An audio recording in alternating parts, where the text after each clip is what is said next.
ओम शांति। ओम शांति का अर्थ क्या बताया आज बाबा ने, ये बताओ। मुरली में 2 ओम शांति नहीं, ओम शांति का अर्थ बताया बाबा ने आज मुरली में। ओम शांति पे ध्यान नहीं दिया, किस चीज पे ध्यान दिया वो बता दो। वहां पर मत देखो। मुरली से बताओ, टॉपिक नहीं बताओ, मुरली से बताओ क्या देखा, मुरली से क्या वो किया। मुरली से आज मुरली की कौन सी पॉइंट आपको सबसे अच्छी लगी, जिस पे काम किया वो बताओ। अलग अलग होके बैठना, उससे क्या फर्क पड़ता है? ये तो बहुत अच्छा है भाई, एक योग नहीं कर रहा और एक योग कर रहा है, तो उसके वाइब्रेशन करके आपके योग खराब हो सकता है ना। ऐसा भी तो हो सकता है आपका योग उसका लगा दे। पॉजिटिव क्यों नहीं सोच रहे हैं? एक को नींद आती है दूसरे को, तो ऐसा नहीं हो सकता कि इतनी जागृत अवस्था हो कि दूसरा जग जाए। तो फिर तो अंग से अंग लगा के बैठना चाहिए। वाइब्रेशन की बात है ना, शुद्धता का आसन वगैरह किसी ने कहा था, आज भी आसन रखा करो अपना। घर की बात हो रही है वो, घर की बात का मतलब है, अब यहाँ तो सारे ब्राह्मण हैं, घर पे मेहमान आ रहे हैं, अड़ोसी पड़ोसी कोई आके बैठ रहा है। और हर घर में थोड़ा, मुझे तो लगता है लौकिक में कहीं पर भी नहीं होता था, हमारे घर में बचपन से ही है कि भाई अगर आप फ्रेश हुए तो नहाना ही है। लेकिन मैंने नॉर्मली किसी भी घर पे नहीं देखा बच्चे फ्रेश होते हैं तो नहाते नहीं है, तो वो फिर उनके वाइब्रेशन तो जाते हैं। वॉशरूम कितना ही साफ हो, वॉशरूम तो वॉशरूम ही है। अच्छा, बाबा ने कहा था, वो आप भी कहते हैं ओम शांति, हाँ बच्चे भी कहते हैं ओम शांति, अर्थात हम आत्मा शांति धाम के रहवासी हैं। ठीक है, एकदम डिफरेंट मीनिंग लगा मुझे, सोचा मैंने, पर समझ में तो मुझे भी नहीं आया इसमें बाबा क्या कहना चाह रहे हैं। लेकिन जो स्वधर्म की बात हो रहे हैं कि अगर थोड़ा सा गहराई में जाएंगे तो मुझ आत्मा का स्वधर्म ही शांत है। तो मतलब मैं आई एम, मतलब क्या कहते हैं नेटिवली, ये तो कहेंगे ओरिजिनली बिलोंग्स टू परम धाम, मैं परम धाम से बिलोंग करती हूँ। अच्छा, नहीं, अब जब उन्होंने ही रेज किया ना तो उनको ही बताने दो। दादी जान की 3 बार ओम शांति करती थी, क्या मतलब है इसका? पहला ओम शांति मैं आत्मा, दूसरा ओम शांति शिव बाबा आत्मा, तीसरा ओम शांति मैं कहाँ से आई हूँ? हाँ, ड्रामा। और देखो डायरी में लिखा होगा। तीसरा ओम शांति मुझे करना क्या है? क्या करना है?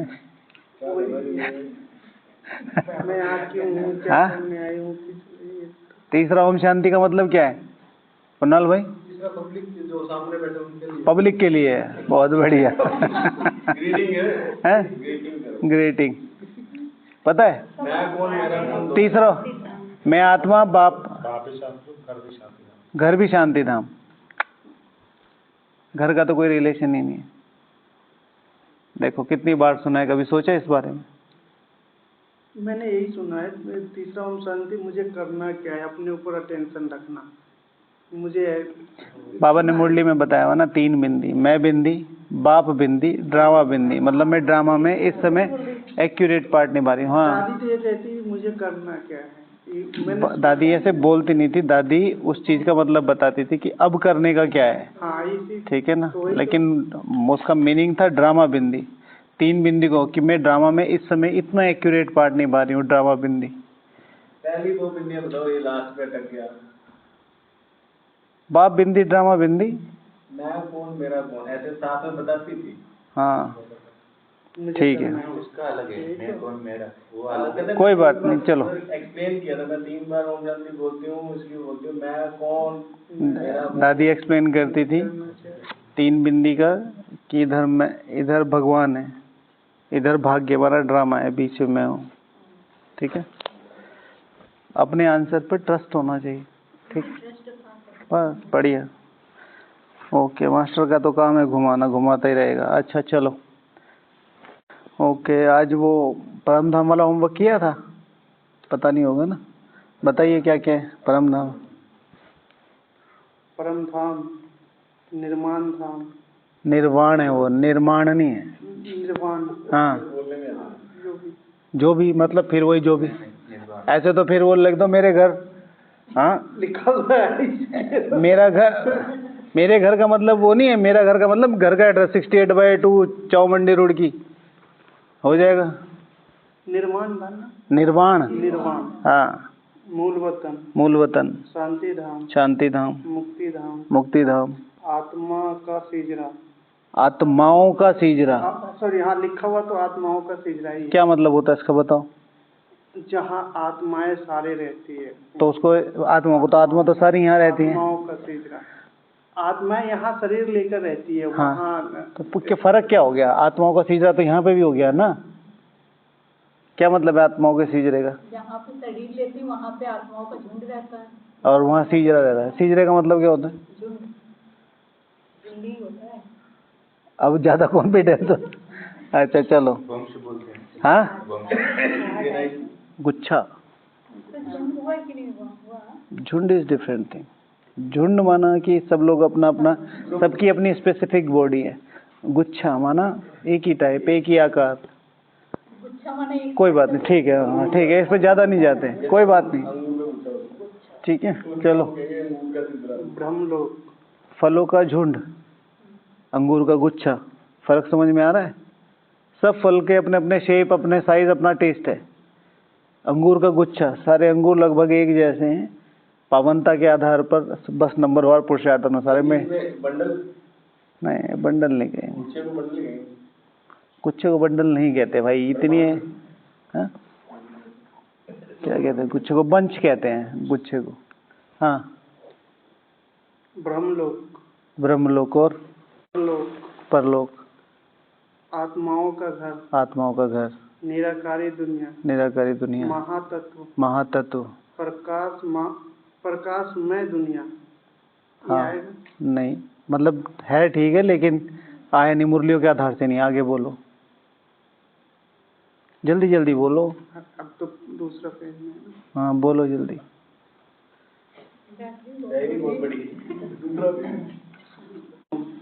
स्वीट होम, आत्माओं का निवास स्थान, आत्माओं का घर, आत्माओं का सिजरा, आत्माओं का निवास स्थान। तो ऐसी ही है ना। आत्माओं का निवास स्थान नहीं है, मुरली में नहीं है। मुरली में है, कभी सुना है आत्माओं का निवास? हाँ क्या बाबा। ठीक है, ओके, लगा लो। हाँ हाँ हाँ भाई साहब लगा लिया। और बताओ, परलोक,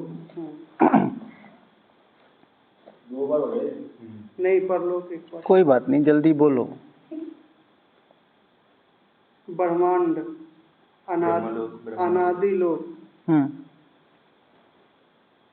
पावर हाउस, ये नहीं आएगा। इससे पहले भी नहीं आएगा। साइलेंस वर्ल्ड, साइलेंस वर्ल्ड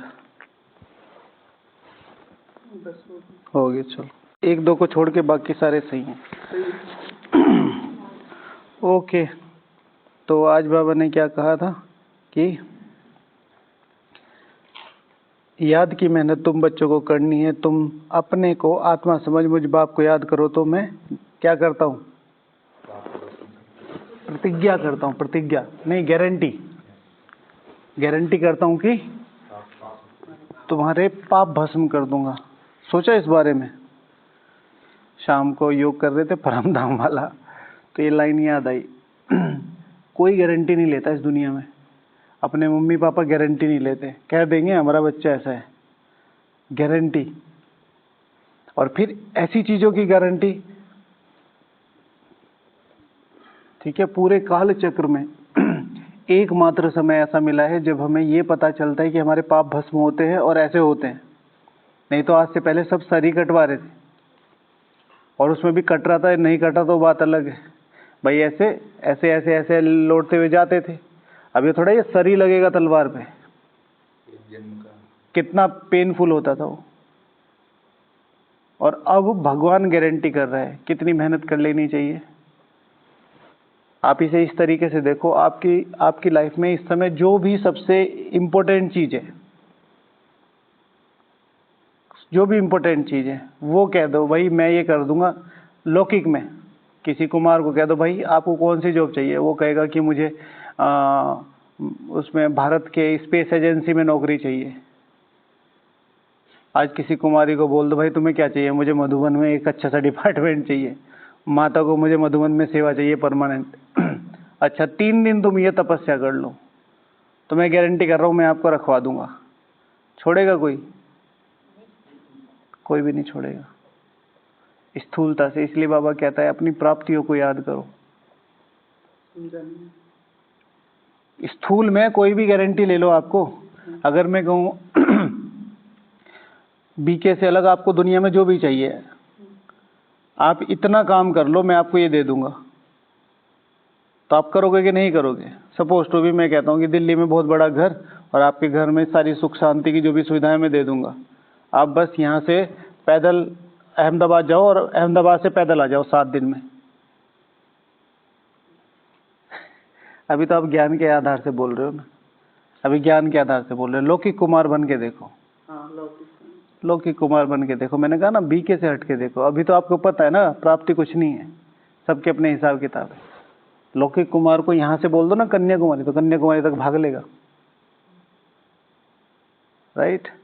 तो प्राप्ति को सामने रखो, तो मैं तुम्हारे सारे पापों की गारंटी कर रहा है। कितना आसान है, कितना। तो इसमें बाबा ने कहा था, तो ये हमने टॉपिक रखा था कि एक मुझे याद करो, एक बाप के अलावा और कौन कौन सी ऐसी चीज है जिनसे पापों से मुक्त होना सहज हो सकता है। एक बाप के अलावा, बाप से तो पाप विकर्म विनाश होते हैं, और कौन कौन सी ऐसी चीजें हैं जिनको अगर याद किया जाए तो पापों से सहज ही मुक्त हुआ जा सकता है। मतलब याद, हाँ, स्वदर्शन चक्र। आज 2 मीनिंग निकाले मैंने, निकाले नहीं है मतलब हैं ही, मुझे थोड़ा सा नया चिंतन लगा। एक है स्वदर्शन चक्र, स्व का दर्शन, ठीक है। एक है चक्र में स्व का दर्शन, एक है मुझ आत्मा का दर्शन, मेरी पावनता, मेरे सर्वगुण संपन्न 16 कला संपूर्ण, मेरा स्व का दर्शन, मेरे अंदर की कमियां, मेरे अंदर की कमजोरियां, पहला दर्शन। दूसरा है चक्र में मेरा स्व का दर्शन मुझे देखना है।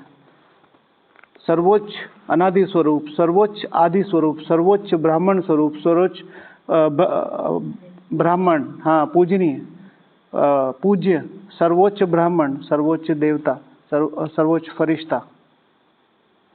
चक्र में मेरा स्व का दर्शन क्या है? ठीक है। एक है स्वदर्शन चक्र, मेरे अंदर अपनी जो पूरे चक्र में मैं चक्र लगाऊंगा तो उसके लिए मुझे अपना दर्शन करना है, और मुझे अभी कितनी तपस्या करनी है, कौन कौन सी कमी, कमजोरियां, विशेषताएं अपने में डेवलप करनी है।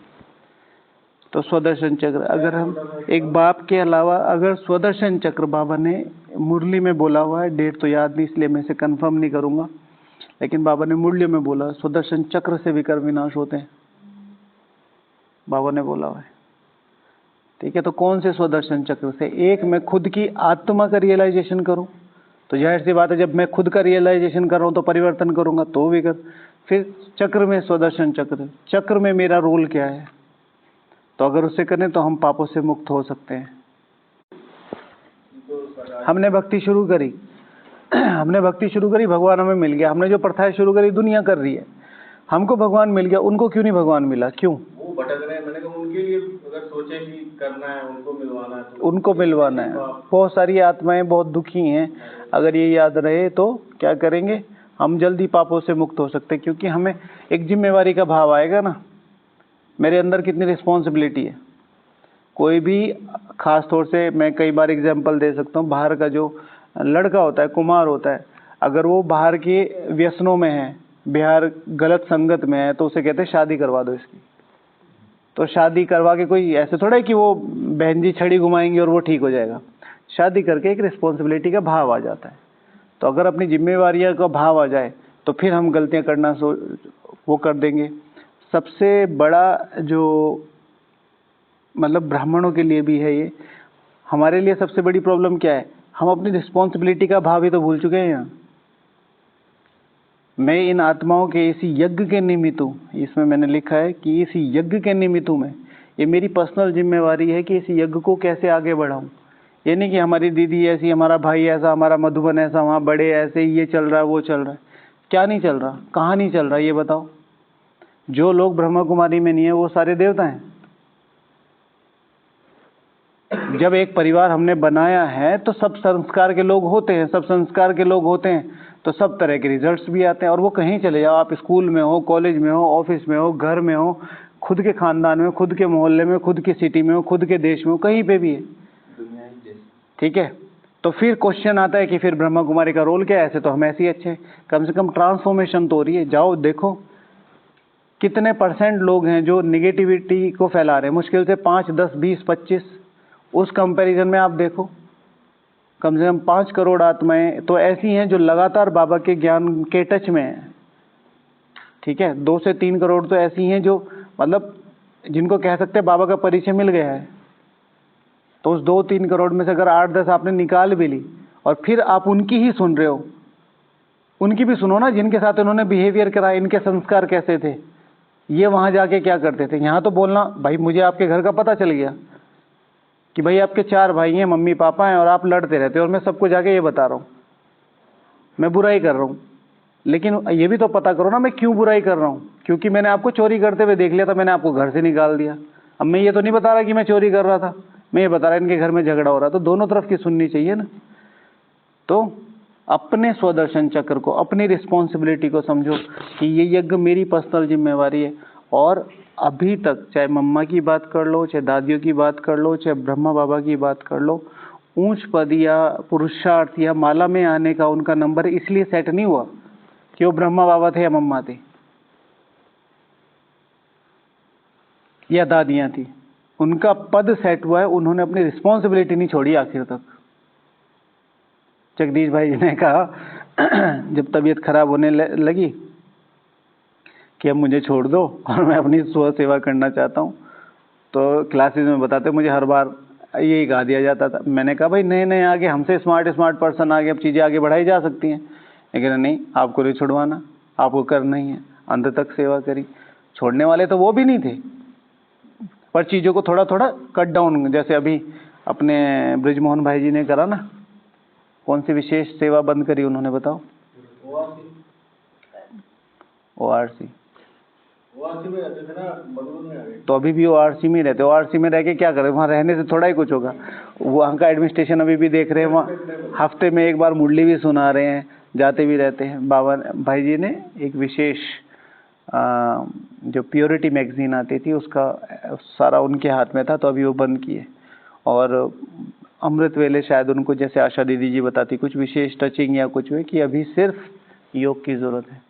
और इस समय उन्होंने अपना बहुत गियर अप किया है। मैं कई बड़ों को ऑब्जर्व कर रहा हूँ, तो अभी जैसे सूरज भाई पहले आते थे, अभी आते ही बस बैठ जाते हैं किचन में शांति से।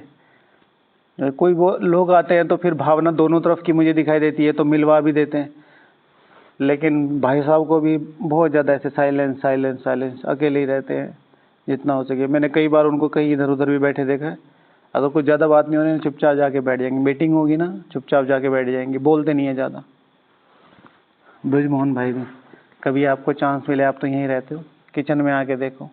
अपना टेस्ट किया, जो मेरी सेवा है वो टेस्ट किया, और तुरंत जाके बैठ जाते योग में, तुरंत वहीं बैठे रहते। कोई आ गया, बात कर ली नॉर्मली हो, मतलब अब वो फिर उस तरीके से देखो तो आपको समझ में आता है कि भाई अगला व्यक्ति योग में बैठा, डिस्टर्ब मत करो।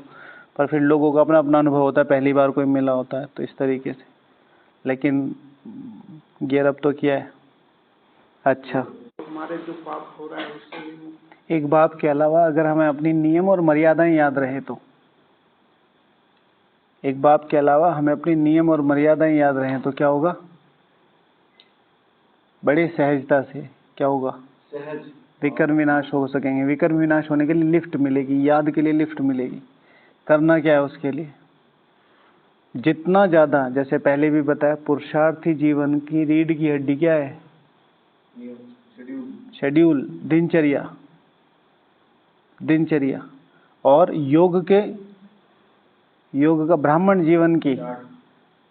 जीवन की रीढ़ की हड्डी है दिनचर्या, और पुरुषार्थ के जीवन की रीढ़ की हड्डी है चार्ट। तो इसलिए जितना ज़्यादा हो सके अपने नियमों पे, नियम है आपका कि मुझे भाई 10 से 11 ये करना है, तो आप यही करेंगे। आप 10 से 11, आपका कोई शेड्यूल नहीं है, और जैसे ही अपना सेवा वेवा हुई तो इधर उधर घूमने शुरू कर दोगे, बैठ जाओगे। अभी तो बहुत टाइम है, अभी तो 1 घंटा है खाना खाने में, चलो अब योग तो होगा नहीं इसमें। लेकिन अगर आपके पास शेड्यूल होगा तो वो याद रहेगा तो आप तुरंत उसे एग्जीक्यूट करने की कोशिश करोगे। चलो 15 मिनट निकल गई, 45 मिनट तो हैं, 45 निकल गई, 15 तो हैं। अपना ही फायदा है। और कोई बताए, भैया लिखा है तीव्र पुरुषार्थ। एक चार्ट की फिक्र रहे ना, बाबा ने कहा कल तुम्हें फिक्र होनी चाहिए, है ना, तात लगी रहनी चाहिए। किस चीज की तात बोला था कल बाबा ने, भूल गए? तात किस चीज की बोला था? हाँ, तात, तुम्हें तात लगी रहनी चाहिए किस चीज की? ठीक है, याद की तात होनी चाहिए, ढूंढना है ना, याद करने की तात होनी चाहिए। और सच बोलने से भी आदर मान कर विकर्म विनाश होंगे सच बोलने से। जैसे भैया ने बोला ना, चार्ट बोला ना भैया ने, सच बोलना माना चार्ट बोलना। ठीक है, चार्ट की फिक्र होनी चाहिए कि हमारा चार्ट कैसा है, हमारा चार्ट और इम्प्रूव करे, हमारा चार्ट किस तरीके से, शाम को चार्ट देना है, चार्ट देना है, चार्ट देना है, तो उसकी फिक्र रहेगी। एक है हम फ्लो में ही चले जा रहे हैं, फ्लो में ही चले जा रहे हैं, वो नहीं, मुझे चार्ट देना है, तो उसके लिए क्या पुरुषार्थ करें, मुझे शाम को बाबा को मुंह दिखाना, उसके लिए क्या करें। ठीक है, अच्छा। और दीदी, दुआएं प्राप्त करने से, कौन सी दुआएं प्राप्त करने है, व्हाट काइंड ऑफ दुआएं? बाबा ने मुरली में बताया था, संडे की मुरली, संडे की मुरली, संडे की मुरली। शुभ भावना शुभकामना की दुआएं देनी है, दुआएं लेनी है। कैसे कैसे कैसे? दिल से, दिल से दुआएं नहीं दी जाती, ऊपर से भी दिया जाती है। इसलिए बाबा कहता है लंगड़ा मान नहीं देना है किसी को। वाह दीदी, हाँ जी, बहुत बढ़िया। ठीक है, ठीक है। तो बाबा ने कहा दिल से दुआएं देनी है। दिल से दुआएं देने का मतलब है कई बार आत्माओं के स्वभाव, संस्कार, कई चीज़ें ऐसी आ जाती हैं तो हमारा मन नहीं करता कि वहाँ तो ऐसा है, हम नहीं जाएंगे वहाँ नहीं। फिर दूसरी ये भी बात सही है कि दुआएं कभी भी मांगी नहीं जाती, दी ही जाती हैं, मतलब अपने आप ही ऑटोमेटिकली आती है। तो इतने अच्छे कर्म करें कि दुआएं अपने आप कमाए जाएं। ओके। और माता जी, आत्मा को भाई भाई की दृष्टि से देखना है। बहुत बड़ा पॉइंट है ये। बाबा ने कहा कि बहन भाई भी नहीं, भाई भाई देखो। तो जितना भाई भाई देखेंगे उतना क्या है, योग शक्तिशाली होगा। जितना योग शक्तिशाली होगा उतने विकर्म विनाश होंगे, है ना। और योग में एक दूसरे को बढ़ाने के लिए सहयोग देना है। अदर चीजों में सहयोग के अलावा हम योग में पुश करें आत्मा को। कैसे करेंगे? आप मुझे पुश करो, कैसे करोगे? हम आपको कैसे करेंगे? आप कर रहे हैं ना। नहीं नहीं, अभी आपने कहा ना योग में, चलो मुझे नहीं करो। जैसे कि क्या विजन लेंगे आप? योग में बैठ के क्या संकल्प करोगे कि हम आत्माओं का योग बढ़े? बीज रूप अवस्था है ये। बीज रूप अवस्था तो आपकी हो गई ना, पर्सनल। आपने बीज रूप किया, ऑटोमेटिकली उससे वाइब्रेशन निकल रहे, नो डाउट, वो सबसे पावरफुल स्टेज है। बट उसमें मेरे भी कर्म विनाश हो रहे। हम आत्माओं का योग लगे, उसके लिए क्या पुरुषार्थ करना है? अभी आपने, हाँ, कैसे? अभी तो पॉइंट लिखा, अभी एक्सप्लेन नहीं कर पा रहे। भाई भाई की दृष्टि से ये तो हो गया, भाई भाई की दृष्टि तो हो गया ना, आगे बढ़ो ना। ठीक है, पॉइंट सही है, एक्सप्लेन करना आना चाहिए, है ना। लिख तो लिया, पीछे उसका पिक्चर बनाओ। चिंतन लिखने का या यहाँ पॉइंट शेयर करने का ये मतलब नहीं है कि हमें आपका पॉइंट चेक करना है या हमें आपकी मेंटल लेवल देखना है कि आप कर पाते हो। चिंतन करने का मतलब है आप अपनी बुद्धि को एक्सप्लोर करो, उसके साथ साथ विजन बनाओ। तो मैं कंफ्यूज कर देता हूँ आज से। तो ये भी ठीक है, पर्टिकुलर एक पर्सन के लिए नहीं कर सकते। क्यों? क्योंकि बाबा कहते हैं कि एक पर्सन के लिए करना सही नहीं है। क्यों नहीं है? बाबा तो खुद करता था, भाव को खुद ही। वो बाबा की मर्जी नहीं, ये नहीं कह सकते बाबा की मर्जी। हाँ, वो चीज राइट क्योंकि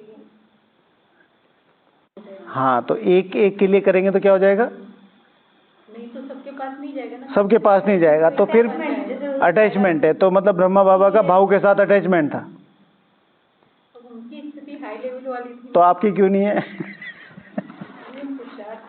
तो बाबा क्या कर रहा था?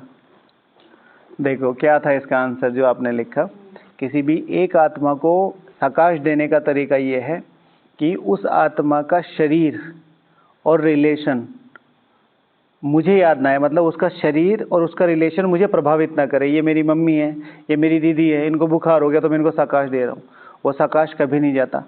किसी भी आत्मा को हद में या बेहद में साकाश देना है, हद माना एक को, बेहद माना अनेकों को, अगर साकाश देना है तो आपको कंप्लीट अपनी और उनकी बॉडी और उन रिलेशन से ऊपर उठना पड़ेगा। तो उसका एकमात्र तरीका है बेहद में दो, क्योंकि उसके लिए चाहिए ये होती है बहुत ऊंची अवस्था। अब बात आती है बाबा की कि बाबा ने क्यों किया।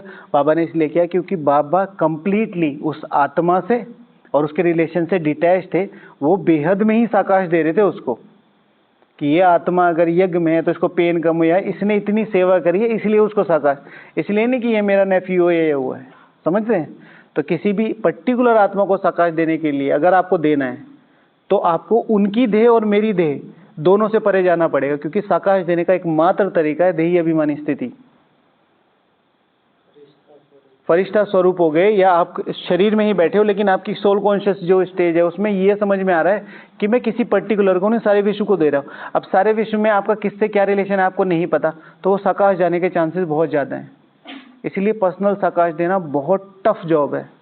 दिया जा सकता है पर बहुत टफ जॉब है।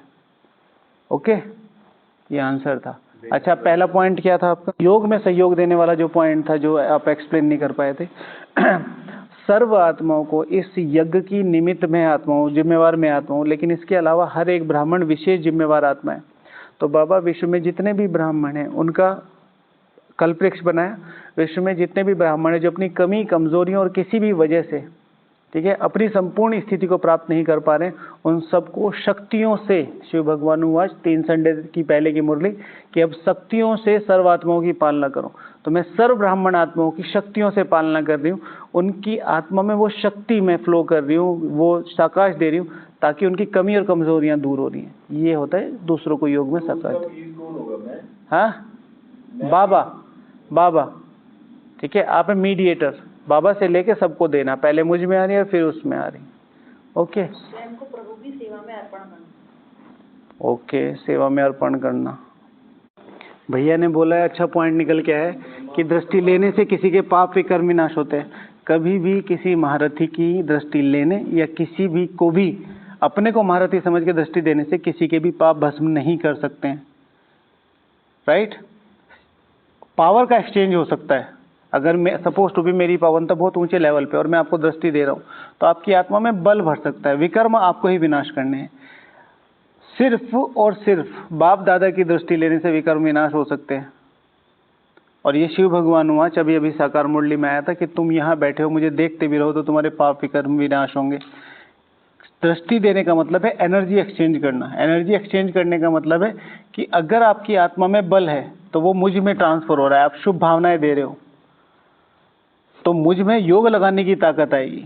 आपको बिजनेस शुरू करना है, आप मेरे बड़े भाई हो, मुझे बिजनेस शुरू करना है, आप मेरे बड़े भाई हो, तो मैं कह रहा हूँ भैया मुझे 50 रुपए दे दो, मुझे बिजनेस शुरू करना है। कल को मेरा बिजनेस बढ़ गया तो मैं और की मदद कर रहा हूँ। राइट? विकर्म विनाश नहीं हो सकते। अंडरलाइन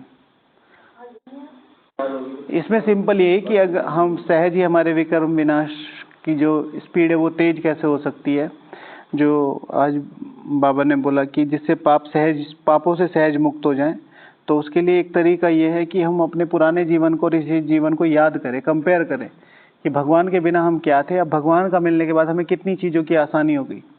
कितनी बड़ी से बड़ी परिस्थिति, कितना बड़ी से बड़ा पेपर आ जाए तो भी हमें एक चीज़ बिल्कुल क्लियर पता है कि हाँ ये संभव है, हाँ ये चीज़ है, ये मेरा अटैचमेंट है, ये नहीं है। तो उससे हमारा योग लगाना सहज हो जाता है। नहीं तो हमने अभी भी देखे, ज्ञान मार्ग में भी देखे हैं, लेकिन वैसे भी बहुत देखे हैं। एक व्यक्ति अगर शरीर छोड़ के चला जाता ना, इतना अटैचमेंट होता, 3-3 साल तक रोते रहते हैं। 3-3 साल तक। हमारे पास एक माता जी आई थी तो उनका डॉगी था, उसका भोग लगवाने आई थी। मैंने कहा माता जी आप सोचो तो सही कि क्या कह रहे हो आप, भगवान के सामने किसके लिए भोग लगवाने आ रहे हो, क्योंकि वो मेरे बेटे जैसा था। मैंने कहा आप सोच रहे हो आपकी लेवल, आप किस लेवल पे, उस डॉगी की बात नहीं है, मतलब आप ये देखो कि आप किसका डिसरिगार्ड कर रहे हो, किसके निमित्त। क्योंकि कि नहीं बाबा तो बाबा, मैंने कहा बाबा की बात नहीं, मैं भी थोड़ा सा स्ट्रिक्ट हो गया, मुझे नहीं होना चाहिए था, पर आप खुद भी सोचो कि अटैचमेंट कितना है। जी आपको समझ आ रही वो और किसी को आए वो जाहिर सी बात है, मैं उसी को ही वो कर रहा हूँ, अपोलोजाइज कर रहा हूँ कि भाई मुझे नहीं उस समय स्ट्रिक्ट होना चाहिए था। फिर भी आप सोचो तो सही, बाबा कहता है कि किसी के निमित्त भोग लगता है, ब्रह्मा भोजन भी किताब में है, तो मैं स्वीकार नहीं करता हूँ। आप तो अटैचमेंट से लगवा रहे हो। ब्रह्मा भोजन लगाने का एकमात्र तरीका ये है, दीदी ये यज्ञ के सही भोग के लिए सहयोग है, दीदी ये बेहद यज्ञ के लिए सहयोग है, या उसे जाने से, दीदी को देने से पहले बाबा के रूम में, बाबा ये बेहद ईश्वरीय यज्ञ के लिए, भोग के लिए सहयोग है, आप जैसे चाहे यूज करें, बाबा के ऊपर छोड़ो। हमारी मम्मी गई थी, आज ही लगना चाहिए था, अरे भाई कल बृहस्पतिवार है, कल लगा लो, नहीं आज ही लगेगा, आज मेरी बीवी गई थी, आज ही लगेगा। किसके लिए लगा रहे हो? बाबा इतनी ऊंची ऊंची बातें बता रहा, कहाँ है? श्राद्ध का भोग सारे सबका एक साथ लगता है, उसमें लगवा लेना, नहीं नहीं मुझे तो आज ही लगवाना, मेरी मम्मी ने आज ही कहा है, हमारा मुहूर्त आज ही निकला है। पंडित जी लगा फिर सारी चीजें एकदम सब जीरो हो जाता है, तो उस चीज का ध्यान रखना है। ओके, सिंपल, यही चीज तो समझने की है भाई। किसी के मरने का मुहूर्त होता है, किसी के आने का मुहूर्त होता है, नहीं होता है, ठीक है। प्रिडिक्शन बता देते हैं डॉक्टर, भाई इस दिन बच्चे की डिलीवरी होगी, लेकिन वो कभी भी, लेबर पेन तो कभी भी शुरू हो जाता है, और फिर वहाँ ज्योतिषी ने बता रखा है कि ये होगा ये होगा ये होगा, और वो किसी दिन ही निकल लेते हैं। समझ रहे हैं? अपने निवेर भाई जी देखो, बिल्कुल ठीक 2 दिन पहले की मेरे पास फोटो आई हुई है, ठीक है, एकदम फोटो खिंचवा रहे प्रताप सर के साथ, फिर एकदम से अचानक से हो गया। मैं अपनी कुंडली उठा के देखता हूँ, अभी तो पता नहीं कहाँ होगी बीच में, तो मुझे इतनी हंसी आती है, उसमें ऐसी ऐसी बातें लिखी हुई है कि मतलब आदमी हंसते हंसते पागल हो जाए उसमें। नहीं, कुंडलियाँ तो सारी सही है, वो लिखने के ऊपर बात है ना। अच्छा चलो, तो 40% सबका लगभग, हाँ तो अपना, हाँ तो सारा एनर्जी का ना पंडित वाली है वो, जो उस पे ताड़पत्र उस पे लिखी रहती है ना, कच्चे पेपर पे, एक तो पॉइंट तो बता दीजिए क्या बात है। पता नहीं क्या क्या लिखा उसमें, तो सुन सुन के देख देख के कभी कभी खुश भी होती, कुछ भी नहीं है उसमें। कुंडली जैसे नॉर्मली उसमें बड़ा चढ़ा के लिखते हैं, वो सूर्यवंशी वो होगा ये होगा, ऐसे ऐसे पता नहीं क्या क्या लिखा हो। हाँ माना बहुत सारी चीजें। अच्छा, तो अपना पुराना जीवन और इस जीवन में कंपेयर करना है। एक मैंने लिखा था इतिहास, अपने पापों से मुक्त होने का तरीका है। अगर अपने इतिहास को उठा के देखो तो आपको समझ में आएगा कि हमें कितनी ऊंची पालना मिल रही है। इस ऊंची पालना में हमें करने का मन करेगा। बहुत सारे बच्चे जो कभी ज़िंदगी में कुछ नहीं किया, अगर वो अपने माँ बाप को देख लेते हैं कमाते हुए या सेक्रीफाइस करते, या उनको किसी दिन रियलाइज़ हो जाता है कि हमारे माँ बाप ने हमारे लिए क्या किया, तो फिर वो बहुत जी जान लगा के मेहनत करते हैं, है ना। बहुत सारे ऐसे एग्जाम्पल्स हैं। तो अपने पापों से मुक्त होने का ये भी एक तरीका है। ओके, चलो फिर कल मिलेंगे। ओम शांति। एक बहन जी, एक टीचर बहन, हम दादी से मिल रहे थे, जानकी दादी से, तो एक बहन आई, उन्होंने कहा कि दादी मुझे उस बहन के साथ नहीं रहना, वो बहन ऐसी है उसमें बहुत देहाभिमान है, ये है, और उसमें ना मतलब देहाभिमान कूट कूट के भरा है। तो दादी जी ने एक आंसर किया कि अभी तो मैं इनसे मिल रही हूँ, फिर भी तेरा आंसर कर देती हूँ। तो दादी जी बोली, मेरी बहन देहाभिमान को जो देख रहा है, क्या वो आत्माभिमानी है? दीदी तुरंत उठी और चल दी, दादी में बाद में मिलती हूँ, समझे? और इसमें एक और नहीं, अब और चीज़ नहीं, अब 10 बज गए, ठीक है। ओम शांति।